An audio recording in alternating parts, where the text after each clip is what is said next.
So one thing that you can do is to have a pitch ready. So be able to pitch your product.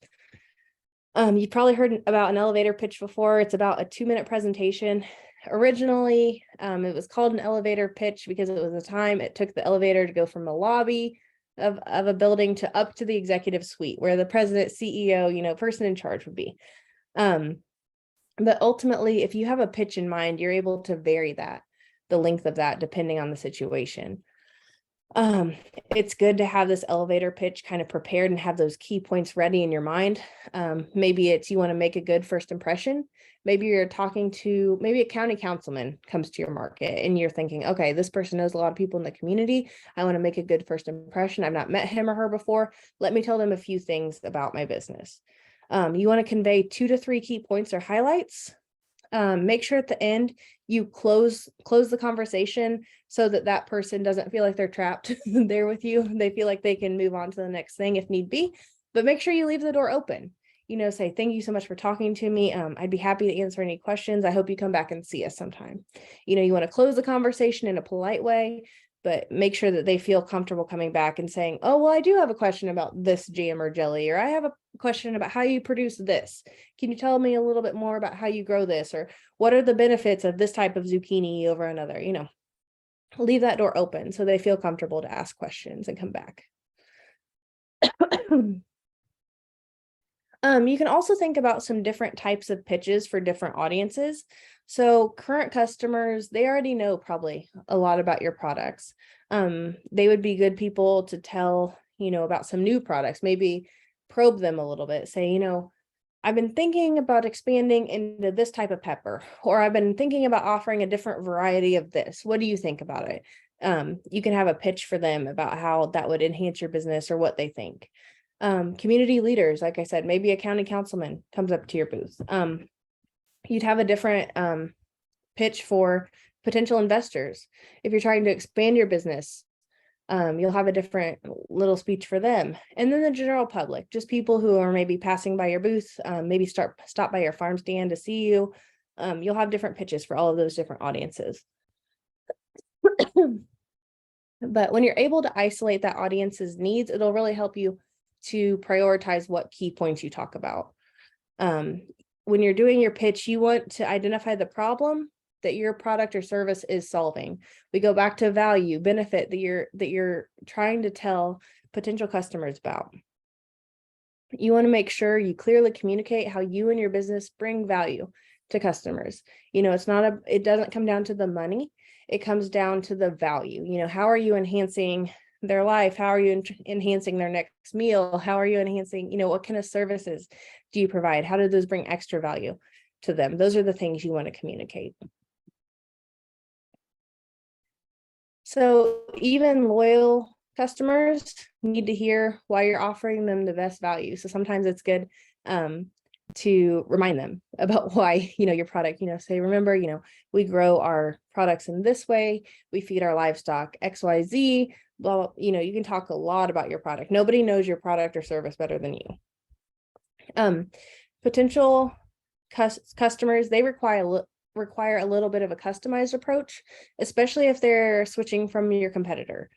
You don't want to throw your competitor under the bus, but there's ways that you can communicate how your product is enhanced in some way. It's better, it's unique, it's higher quality than a competitor. And there's ways to do that without just smearing your competitor in the mud.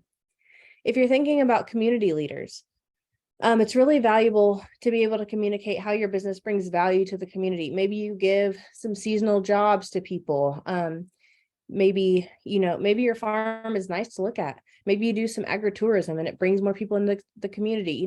You can talk, maybe your farm gives back in certain ways. It's good to be able to communicate that to community leaders.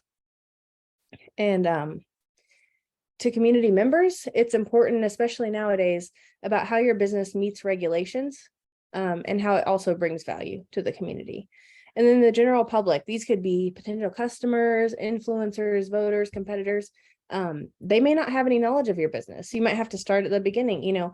A lot of people like to hear about those century farms, so if you've if you're second generation business, you can say, our family's been in business in this community for 2 generations. People like to hear things like that. Talk about where you started, talk about why you're here now, where you came from and how your business has evolved. These opportunities can really present themselves anywhere, but you need to be prepared to discuss what your business does and ultimately why you do what you do, because that why is going to be what brings the extra value and what helps you to actually make that sale. So if you look at page 6, there's some areas there where you can start to jot down some notes about developing your elevator pitch, but you can also refer to, there's a Purdue Extension publication called Elevator Pitches Showcasing Your Business, where it goes through the different steps of that elevator pitch, and you can really start to brainstorm some different ways that you can get those pitches together. So I'll give you just a minute here to look at that handout.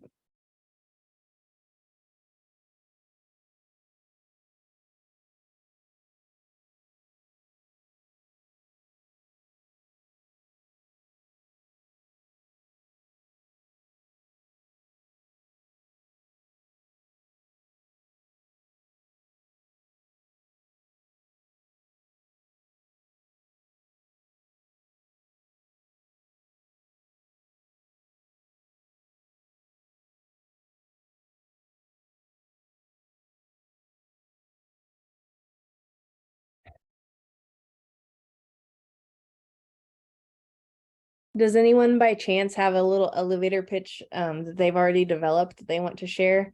I know that an elevator pitch is kind of a unique thing that not everybody might have ready, but if you do, that'd be very interesting to hear.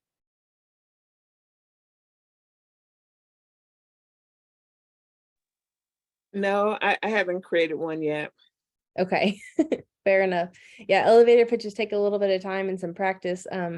Family and friends are good practice for that, to make sure you're getting across what you're trying to say about your business or your product. But those are good things to have in your back pocket. So when you are preparing that elevator pitch, list at least 4 types of audience members. We talked about this before, potential buyers, loyal customers, community members. Think about how are you going to bring value to those different individuals? Where would you meet them? Try to envision, if I'm shopping XYZ, if I'm shopping at this center, would I run into those people? If I was at a local meeting on this, if I was at a coalition for this, where would I meet those individuals? Would you have their full attention? So that's something to think about. If you don't have their full attention, it's probably better to keep it short and sweet. How much time would you have? What are those 2 or 3 key points that you would want to highlight for each? What do you want to accomplish with your pitch? And then also think about, how you'll open the pitch and how you'll close the pitch. Those are important things to consider.